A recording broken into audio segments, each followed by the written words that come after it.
you'd be forgiven for forgetting he's the leader of the bunch. With Devastator finally here, I thought this would be a good time to talk about the Studio Series 86 Constructicon Scrapper. And my oh my, he's a mixed bag of feelings for me.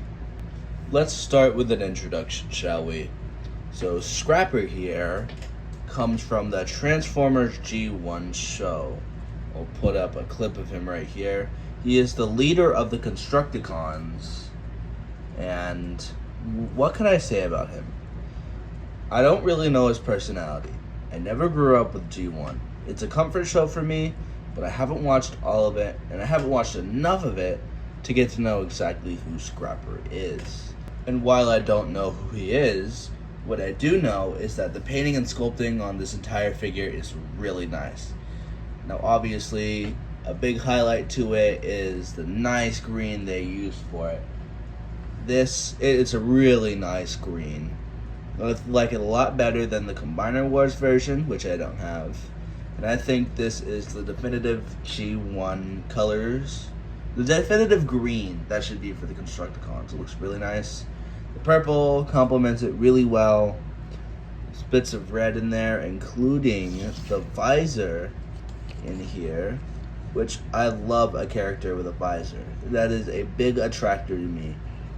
It's one of the reasons I like Jazz's design so much, and definitely the character with a visor trope definitely applies here too. And it's really nice. And the added faceplate, which is something another Combiner team member that's already released here that we've seen has that too. But we'll talk about him another time. One thing I don't like is the hands being sculpted in. Now, if you just look at it, his hand from this side looks nice. From this side, it looks alright. But from just like this, it looks detached. I get how they had to do it. The compromise had to be made for the transformation. But it's not just a big thing. And why are we are on limbs, let's spin him around and talk about the opposite side. Now, I heard a lot of complaints about the hollowness on the back. And while for me, it's not too big of an issue, you can't deny the back of these legs just don't look good. Another thing I want to point out about it is this weird groove that sticks out. It just doesn't look the best. And while we have a look at his side profile, it's really nice. The back kibble doesn't stick out too much. Well, at least for Scrapper. You obviously have the giant bucket on the back, which we'll talk about later. But other than that, I do like the nice bits of silver all over the figure. It's also on the wheels, the legs here, it's on the chest, it's on the really nicely sculpted face, nice and blocky head, on the wheels here, and that nice touch of red on the chest. I say this is definitely a big improvement from the Combiner Wars version, which, again, I don't have, but definitely want someday. In terms of accessories, I don't have his accessories. Well, one of them I don't have. I do not have his regular blaster. However, what I do have are the blasters for the big guy that come separate parts. They come with Scrapper. You have this bit right here. Oh my God. You can see the giant purple bit after I've picked it up from the floor. This becomes the handle on the back. And to go on the front is this muzzle bit. Can you call it a muzzle or is it the barrel? It's the barrel, I'm sorry. They're both painted in a nice purple plastic. And what you do is just you put it together. Now it's this really long blaster that you can technically have Scrapper hold with both hands. If you position it right, you can kind of see there, he's not really holding it in his hand. It's not the most visible thing. There. Yeah. But he can technically hold it with both hands. Hook can kind of do it better though. In terms of articulation, because I'm totally not filming this after I finish the entire thing and forgot to film articulation, what do we got? Let's find out. So the head is on a nice ball joint here. Feels really nice. It can rotate all the way, so if you want, you probably won't want that. You can look up that far and look down that far. There's a rotation at the arm, which sometimes gets stuck on this a little bit for the transformation, as it just did again. And a second time, it can go all the way around. That's all you need to know. It can go out, showing his really blocky armpit, and in, he's got, do you count this as an elbow or a bicep? What is this? A swivel out the arm. And his elbows can bend to 90 degrees, and the wrists, that doesn't count as articulation. He's got no waist swivel because he has a ratchet in the middle of his body. That also makes him fall over. But you do have a leg that can kick up this far. You can kick back this far. He can do the splits all the way, whereas a certain somebody would call it a beautiful spread. He's got a nice thigh swivel of those really nice silver legs. It's really tight, actually. 90 degrees of knee bend, up, no down. And he has a great pivot, maybe a little bit too great. But overall, I love the articulation on this guy. And without trying, you can really get him into some dynamic poses. Just like this. And I can take a gun bit as the other one falls. Put it in his hands, and there we go. A really nice pose without even having to try too much. He looks good in almost any pose you put him in. And it's really good articulation. It's standard articulation, and it's good for what it is. Size comparisons.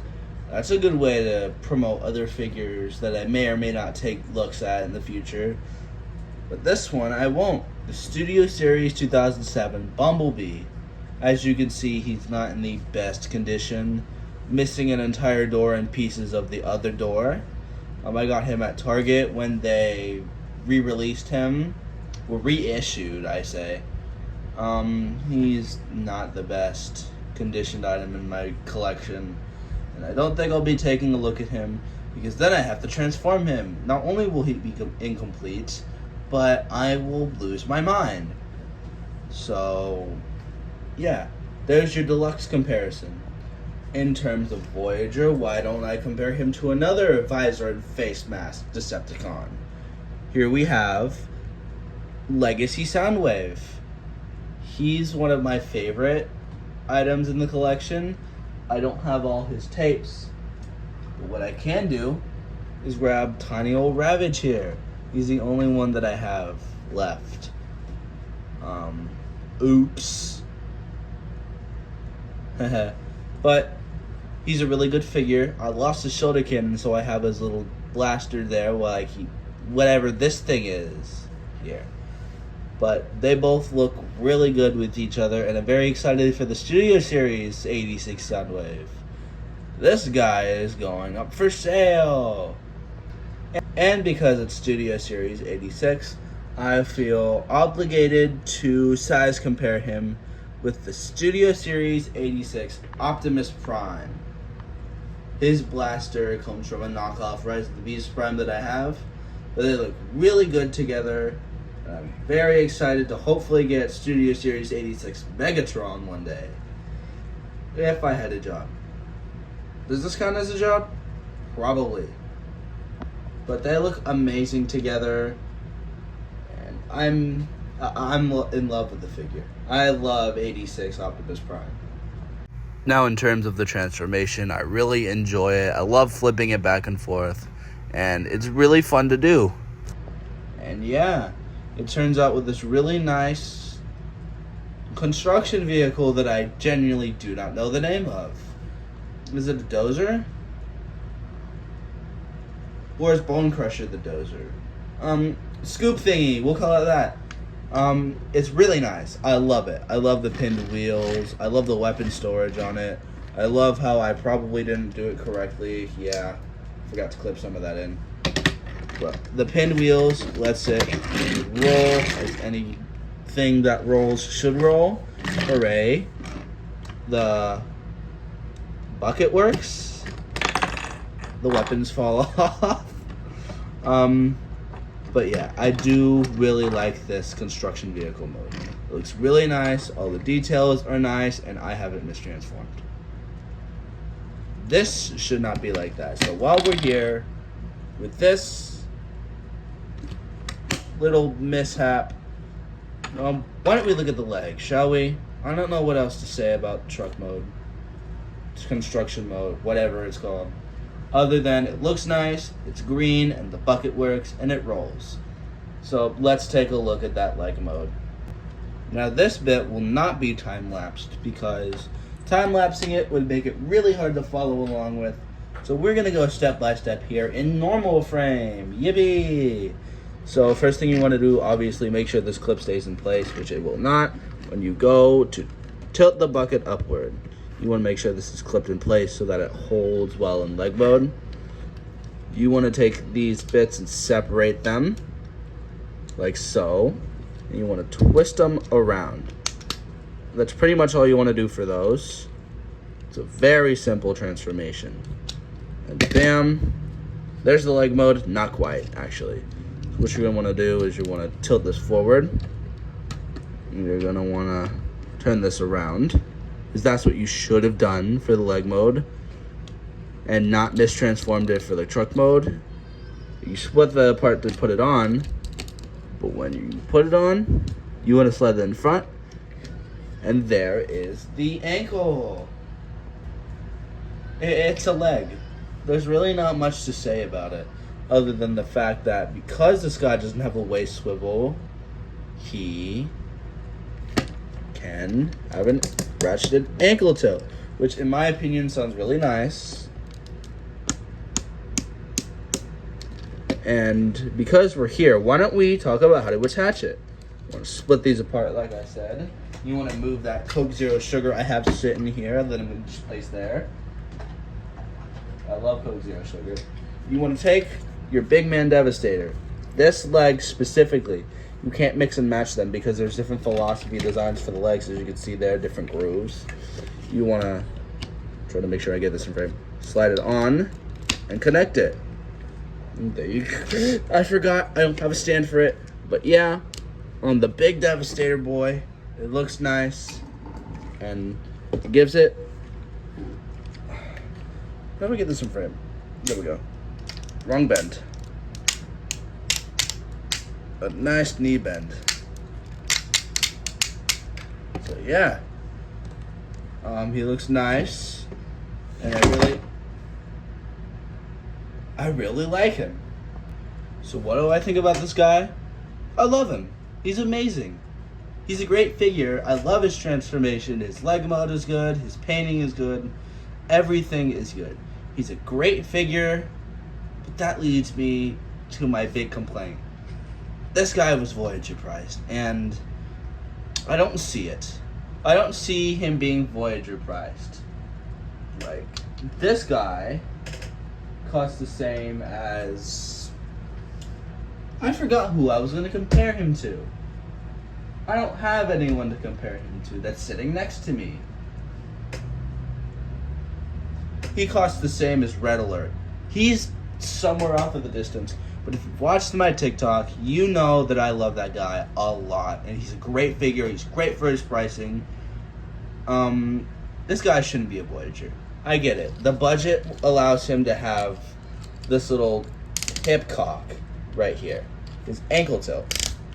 But does that justify the Voyager pricing? No.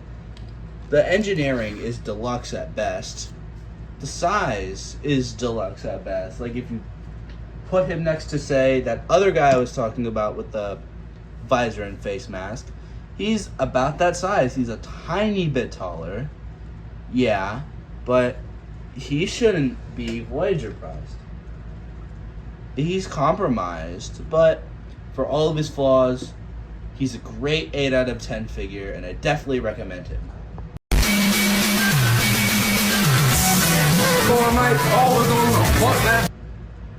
This figure really cost me a leg and an arm. Yeah, Bone Crusher's next, if you couldn't tell.